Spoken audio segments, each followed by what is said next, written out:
One thing that is ultimately true is that eavesdroppers, eavesdroppers never ever hear nice things. They just don't.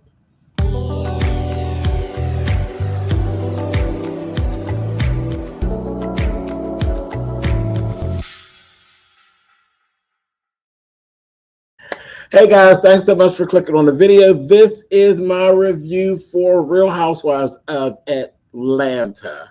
This is season 16, episode 8.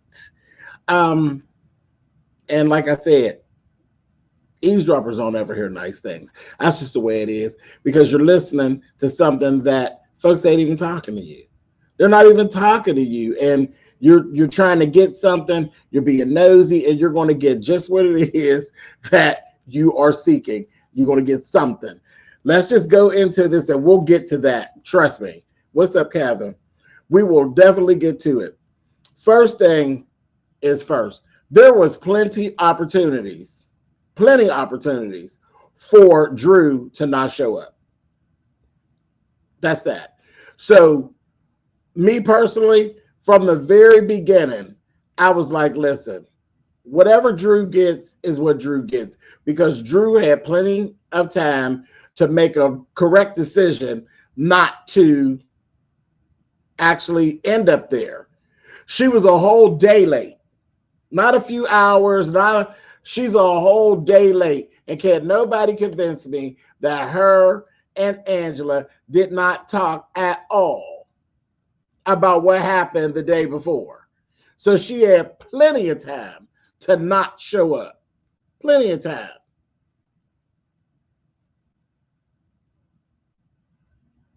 Thank you, grown woman. Thank you so much. Hey, Natalia. So I was like, I sat here and I was just like, whatever you get, Drew, is what you get. You already knew you were uninvited. So that was one thing. You had a whole day, and I know good and well you and Angela talked, all that mess that went on the day before.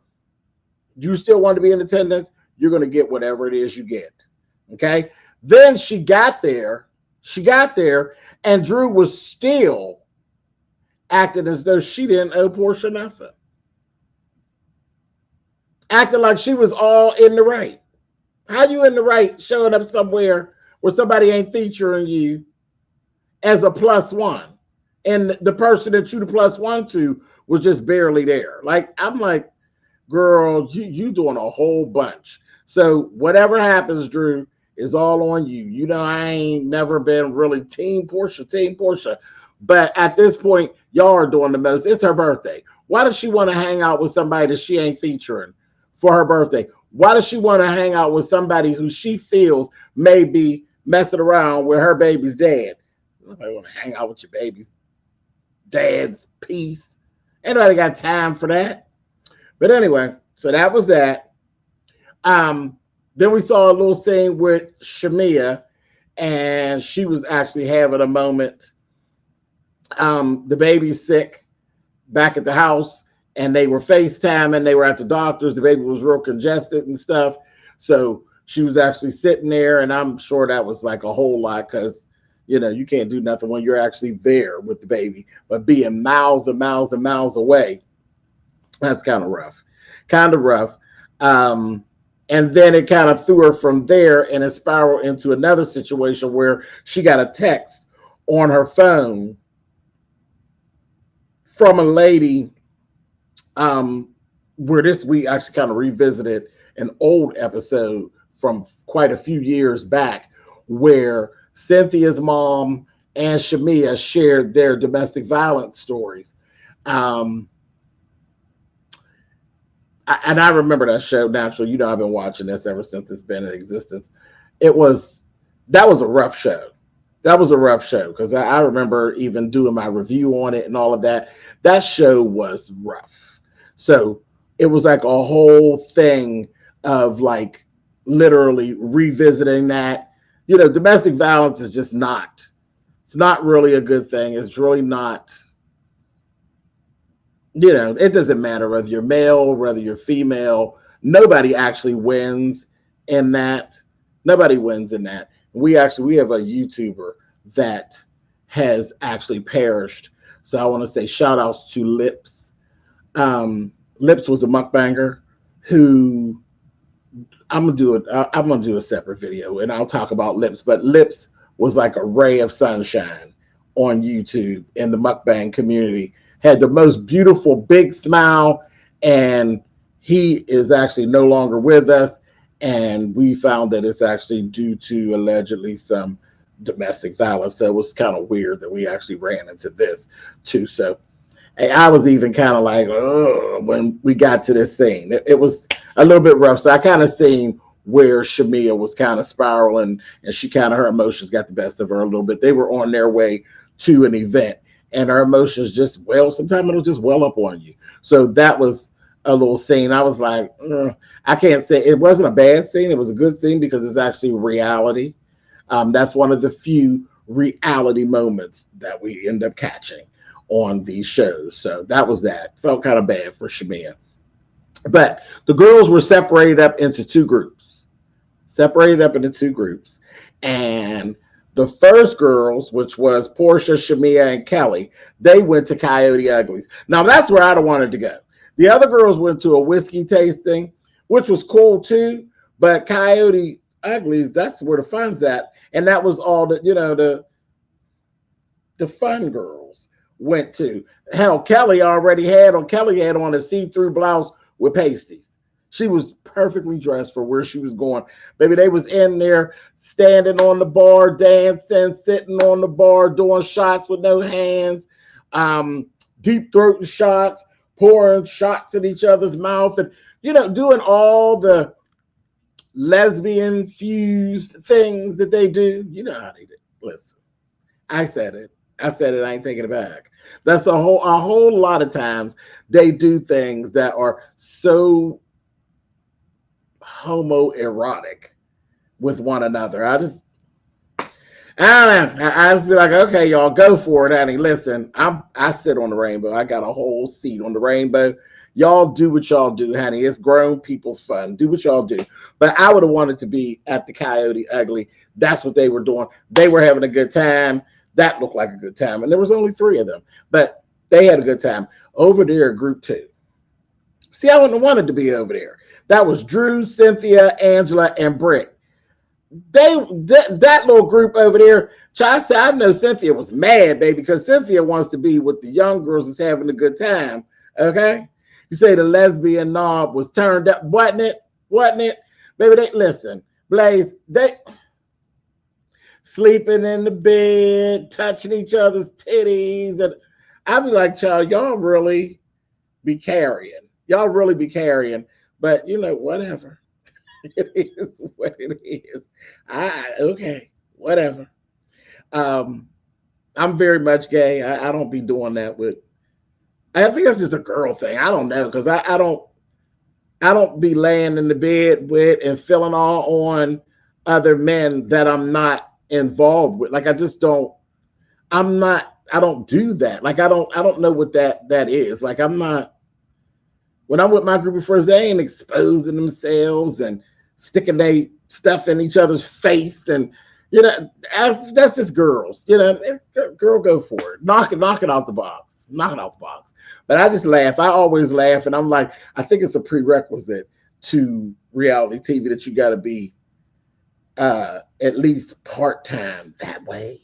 You know what I mean, or something. It's interesting. It's a very interesting dynamic. But anyway, group 2's over there. Group 2 got some messy shit going on. Okay, they had see-through outfits, pasties, and hanging out with each other.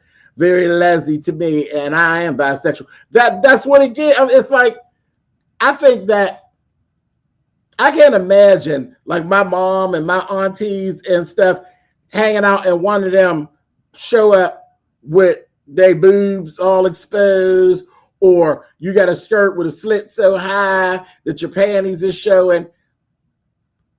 That's a whole. The women back then didn't hang out like that. They would have been like, "Girl, what's your problem?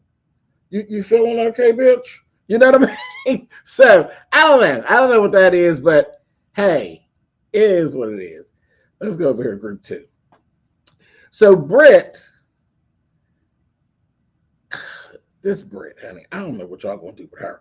But Brit literally decides to call out Angela and say that she was playing victim. Now watch how this twist goes. She calls out Angela and say, well, yesterday, when we were at the thing, people, all the people were talking about Drew. They're talking about Drew. Okay. And you used that time to play victim and you turned it around and you made it all about you. And Angela's like, well, I don't understand how you feel like I was playing victim. She said, you were. You turned it around and you made it about you, like you were being attacked when the girls were actually talking about Drew. You internalized it and then you took it and then, it was what it was. So I'm like, okay, that kind of made sense. It kind of made sense a little bit, but basically she was sticking up for Drew. I don't know so much that she was playing the victim.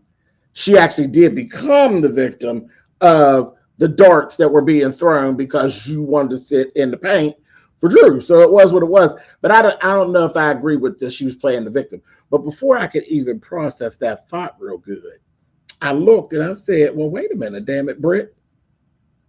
Britt has switched it all around, and now it was all about her, and she was playing victim. So it's like this. And then she started playing the victim. And then she took the whole scene. I said,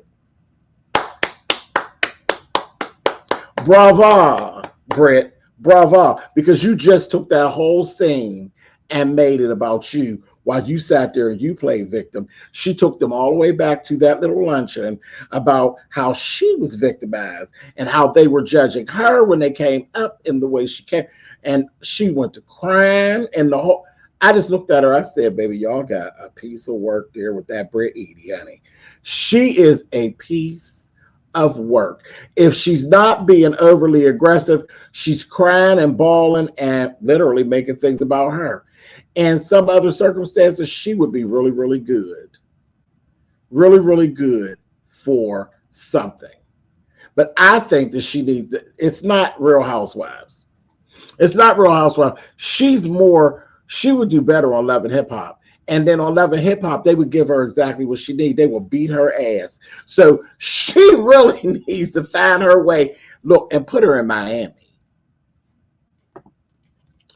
Put her over there in Love and Hip Hop Miami. I bet Sukihana or one of them will knock the shit out of her. I mean, they will get her right together. Do you understand? Put her on over there on Love and Hip Hop Miami. But for Real Housewife, she's a different breed, and she's a bit much. She would do better in Baddies. No, because she's not going to fight. They'll beat her to death over there on Baddies. All that crying, they'll beat her to death. They'll drag her to and fro all over that house over here at Baddies. She's a bet. Yeah, she might do well on Basketball Wives. Definitely on Basketball Wives. And they'll beat her ass over there too. But, wherever she go, they're going to beat her ass. That's just, definitely an ass whooping in a paycheck. She going to get it. Hey, Fifi. So she did all that, made it all about her. Now, Cynthia, I ran this one scene back a couple times because I swear I felt like I heard Porsha refer to Cynthia as auntie. I said, I don't know if I like that. We've been calling her that, but I don't know if I like that. Like, did she really call her auntie? I don't know. I think something might have been garbled. They're laying in the bed. But I swear I thought she called her auntie. But anyway, Cynthia played her role. Cynthia actually stood behind Britt and said, yes, we do have to give her that because we really didn't actually listen to how she said she felt. We were judging her. So we're wrong for that. And when it was all over said and done, Angela actually apologized to her. Now y'all letting Cynthia have, what'd you say? Cynthia's off to me this season. Her hair, her clothes. She looks tired. I think it's a transition because she's a little thicker. And sometimes it takes, especially she's a supermodel, so it takes a little time to figure out how to dress this new body. And that's not really a bad thing, because you're not supposed to stay a stick figure your whole life. You're not a stick figure. But look at when she came down the steps and the boys was there. That's why I say I don't know the auntie thing. When she came down the steps, she's the first one down there with the little cowboys, and baby, the black one he was cute. He was a cutie, baby. And Cynthia was like, I said, she wasn't feeling like an auntie. She was feeling like one of the crew, honey. I said, oh, okay. You said that liquor well, no. Now the liquor part, Fifi, her drinking the liquor gave auntie, because she was drinking like uncle. She was putting that whiskey down. I said, girl. I said, oh. I said, girl, you drinking like uncle, honey. I said, okay, I guess. I said, my goodness. Welcome, Betty. I said, jeez. I said, okay, Cynthia. Cynthia was putting back that liquor like she used to sit out on the steps with the uncles, honey. I said, okay. So they did all of that. Cynthia stood behind her. Angela apologized to her. Drew, not going. I don't understand for the life of me. Drew, what's going on, baby? What is going on, Drew? How is it that you're so matter of fact with these girls, and your back is so stern, and you're so tunnel vision with these girls, but when it comes to old Ralphie, girl, you crumble like sand. Like sand. Like sand. What's up, Mateus? You crumble like sand when it's Ralph. Ralph walks all over you, but you come across as a complete and total bitch when it comes to these ladies most of the time. And then other times you come across like you wearing blonde hair. I'm like, girl, what is going on? But she wasn't going. She's like, listen, we was missing our friend. I was like, why she keep coming at her like that? Well, what happened with Kenya and Britt? Why she keeps letting Britt know under no uncertain terms, girl, I ain't on your side, ho. I'm on Kenya's side. That's what I get from Drew. Unapologetically, baby, I'm on Kenya's side, honey, and I miss my Kenya. I don't know you, ho. I was like, okay, Drew. Listen, it's nice to see you stand on something, but girl, you be giving Britt the blues. You really do. You be giving her the blues. I said, I guess I'll take that. But yeah, Ralph, I don't know if Ralph got a left lane, because I know sometimes a left lane.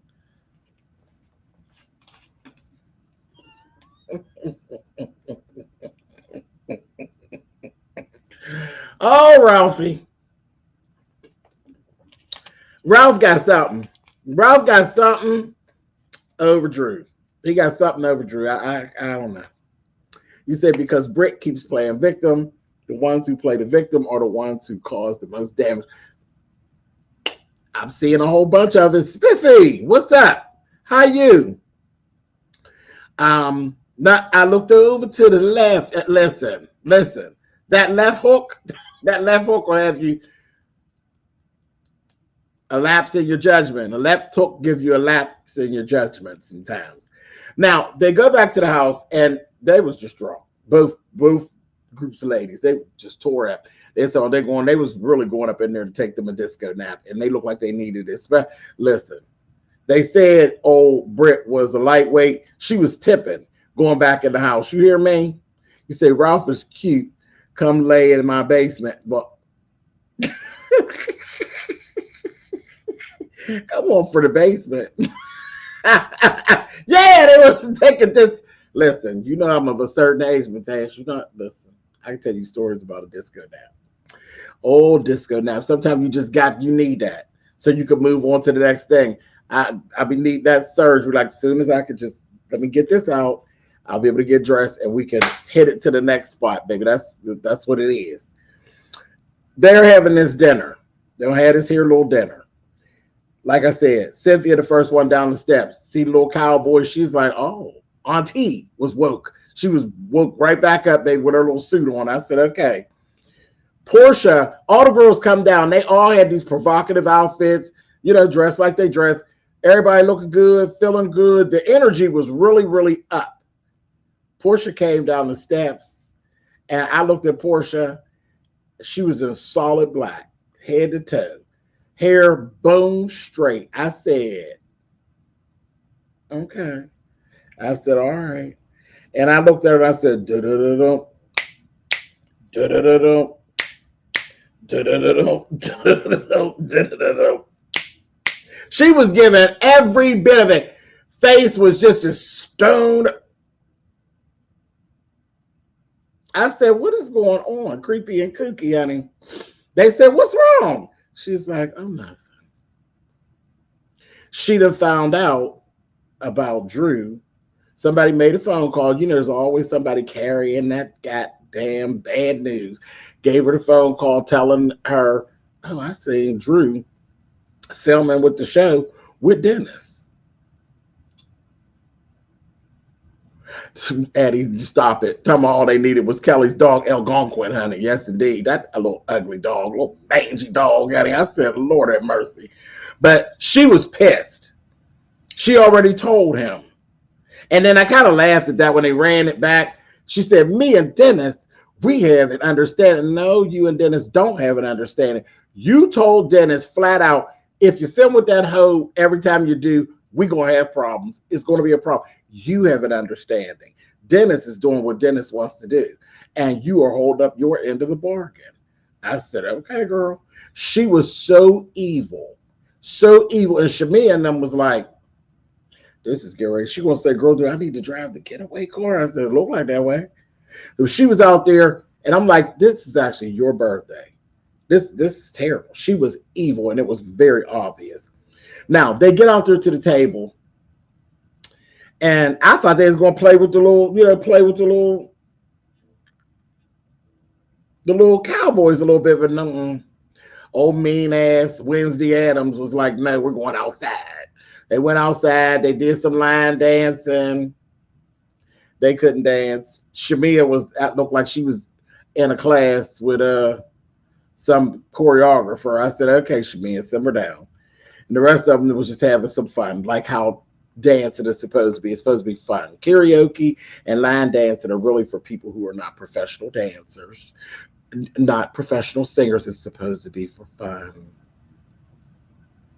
People just take it all out of context. What'd you say? Stop with your grudges when you a whole thought, Porsha. Baby, listen. So they get out there.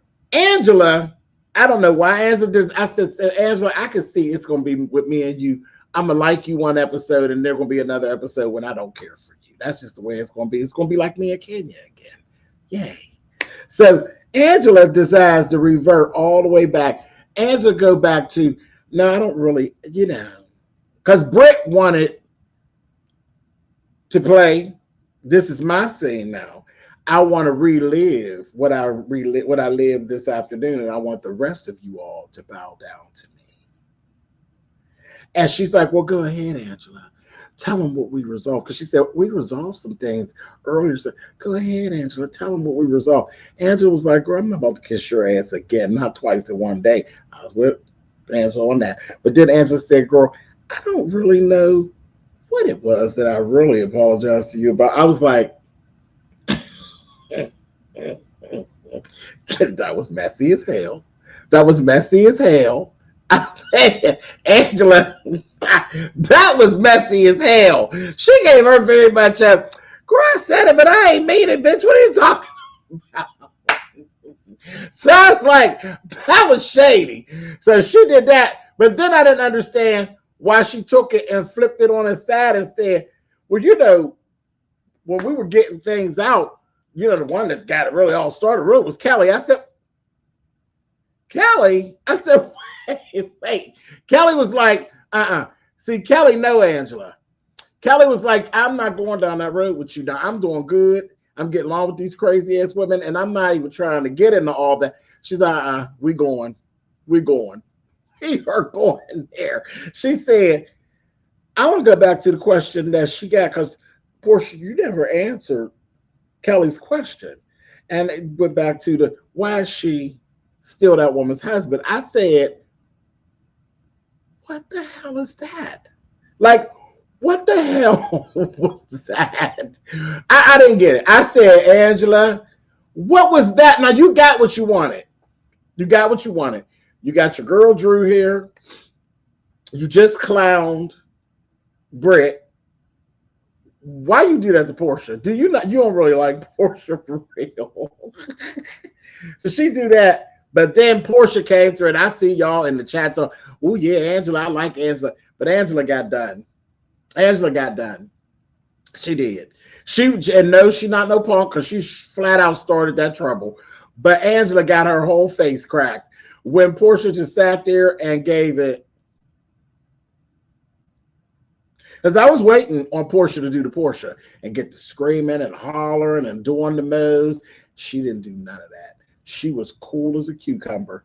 Cool as a cucumber. And then when they asked Porsha something, she says, oh no, I want Angela to kiss my ass.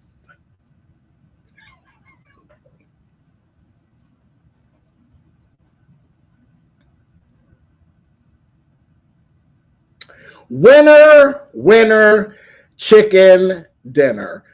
I want Angela to kiss my ears. Listen, that was so on time. That was so on time. Let me break it down for those of you who may not have caught what actually happened. I think so little of you, you raggedy bitch, that I'm not even going to tell you to kiss my ass. I'm going to convey it to you by somebody else at the same table. If you ain't catching it, you won't catch it. But I'll make sure you get it before you go. But it won't come from me. Honey, I want Angela to kiss my ass. I was so here for it. I was like, Porsha, that was really, really good. That was really good. Then Drew's like, okay, so Drew go to jump in, and Drew goes to say, well, wait a minute, I brought a gift, and this, that thing, and the other, and that, and that, and then I'm going to, well, Porsha, I mean, how do you feel about me being here? Portia's like, girl, you straight.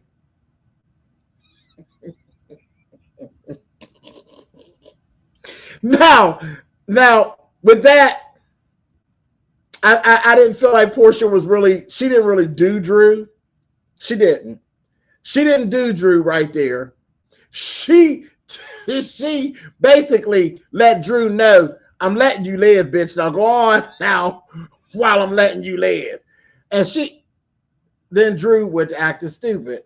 Well, well, I'm just going to get up and I'm going to leave. Well, so you just want a moment. And she ended up looking very stupid. Drew looked stupid. I'm going to get up and leave. Nobody told you you had to leave. You went through all of this. You went through hell and high water to be here. Nobody cared. Nobody cared. You weren't missed when you weren't here. The girls, they talked about you like a dog.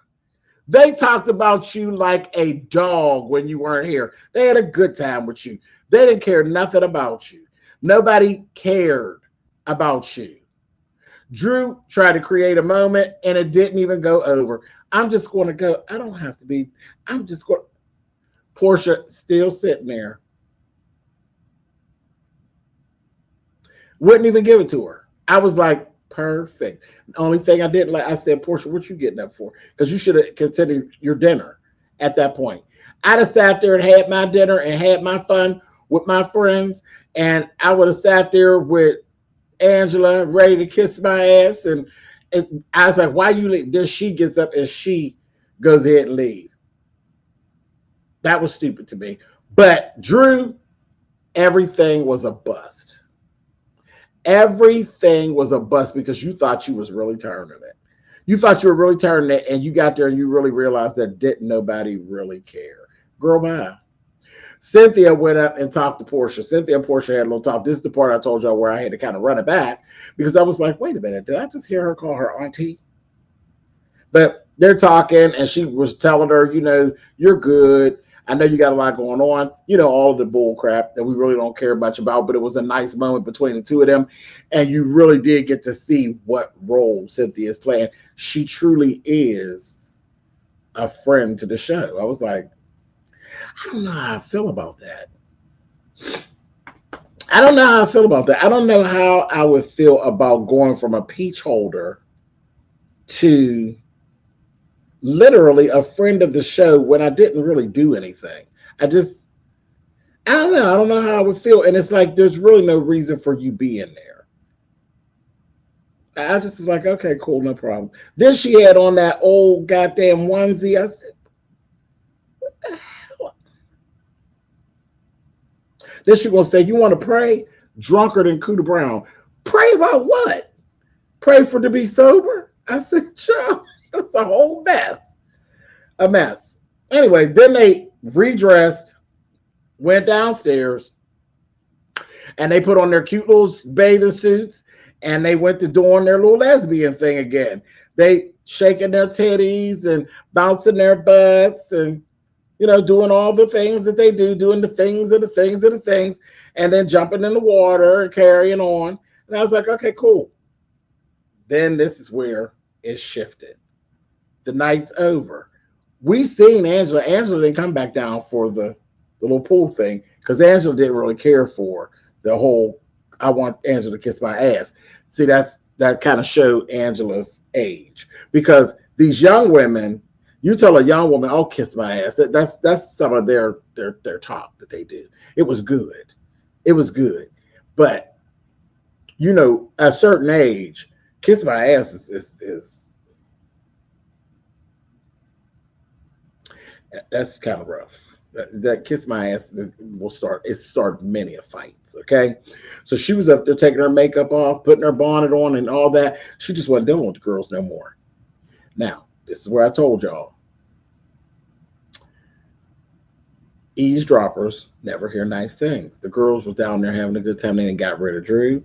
They got rid of Angela. Now we got just the core friend group, and we can go on and act up and really have a good time. They were down there having a good time. They throwing money. They were doing what they do, like they were having a ball on the very first episode at Shamia's birthday party. Same thing, having a ball. They down there talking about Angela's ass like a damn dog. Well, it was really Porsha. Porsha was running it. And they was kikiing and cackling, okay? The girls were kikiing and cackling, and Porsha was letting have. She's going in. Child, she said, I overheard them. They talked about my dress. They was talking about my husband. I said, Porsha said some old mess about she heard that Charles had a baby out there, this, that, thing, and the other. All of that. But the one thing that really got her, baby, was she better stop before her husband.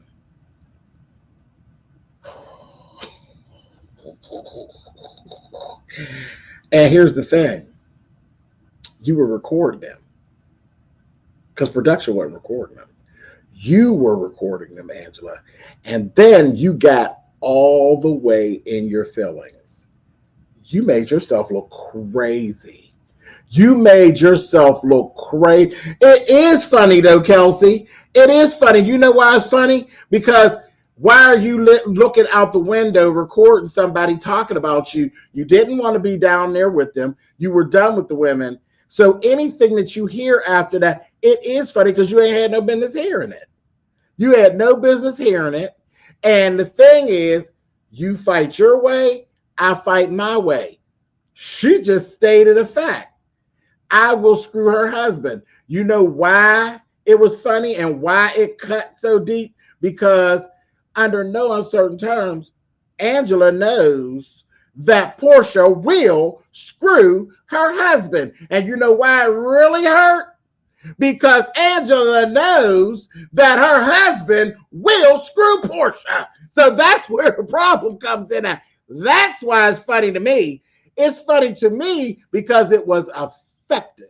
If she had a husband that she could say for a fact would not tip away and screw that heifer, then it would have been no big deal. But she was in her feelings. Her were in her feelings. Because she knows she got a hot dick at home and she knows that Porsha got very friendly Tushy, and you'll lose the battle. And she knows it. So yeah, that was funny to me, sis. I'm sorry. But that was funny to me. All of that you did, and you started that, Angela. You decided to flip that thing on its side and go at Porsha with that old, she literally met you. Ain't y'all never heard meet a person where they at? She met Angela right where she was. You started up the fight with her by saying, why you screw that lady? Why'd you steal that lady's husband? And she finished it off by saying, wait till I steal yours. Now you tell me why that ain't funny.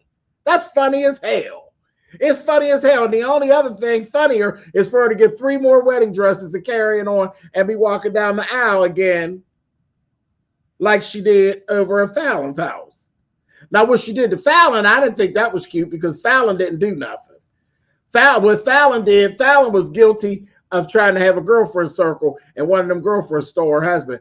But Angela picked that fight, and she lost that round. And then she was sitting down there. Angela wasn't about the fun. She wasn't about the games. See, that's some people could do that little tongue wrestling. And then there's always a line that you cross the line. Porsha crossed the line. Porsha came down. She kikiing and carrying on. Don't know that she's been recorded and all of that. And Angela, she's like, good morning.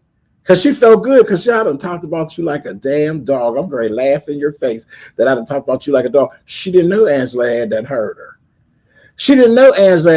Honey. Angela was sitting there ready to go. She's waiting on her badge.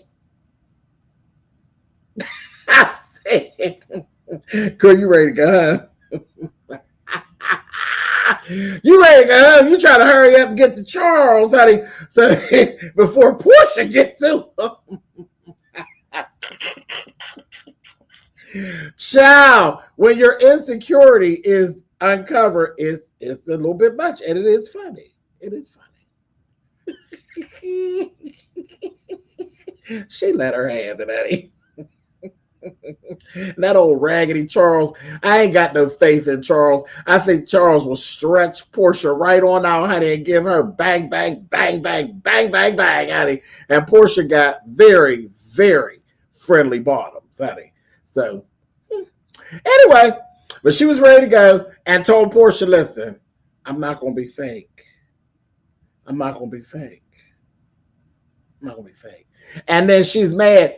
Porsha was the only one talking. Tell me why she mad at everybody else. Now, how y'all think that Angela won? Angela ain't win. Why Angela mad at everybody? Everybody ain't say nothing. She gonna say, they're all puppets. They're all puppets to Porsha. Why are you mad at those ladies? Kelly didn't say nothing. Shamia ain't said nothing. Britt ain't said nothing. Girl, they was just down there listening.